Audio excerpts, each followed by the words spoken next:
দেখুন, ভালো তো প্রত্যেকেই থাকতে চায়। আপনার নিজের ভুল আপনার দুর্ভাগ্যের কারণ নয় তো? বাস্তুশাস্ত্র মতে কি সেই কয়েকটি জিনিস যা ছাদে রাখলে জীবন তছনছ হবেই হবে। দেখুন, বাস্তু মতে বাড়ির ছাদে কখনো ভুল করে এই জিনিসগুলি আপনারা রাখবেন না। রাখলে অশুভত্ব আপনাকে গ্রাস করবে এবং পারিবারিক ক্ষেত্রে দেখতে পাবেন সমস্যা, সংকট, ঝঞ্ঝাট, সমস্যা বাড়ছে। ছাদে কখনো ব্যবহৃত ফেলে দেওয়া ঝাড়ু ফেলে রাখবেন না। অনেকেই এমনটি করেন।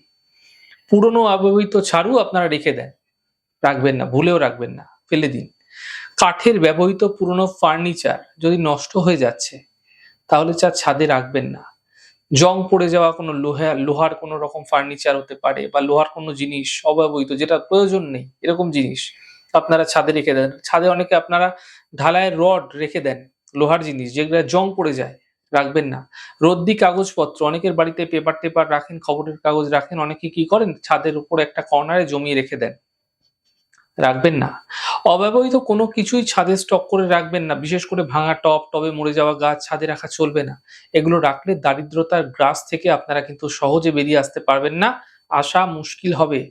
তাই এইগুলি রাখা আপনারা বন্ধ করুন, তা আপনাদের পক্ষে শুভ হবে।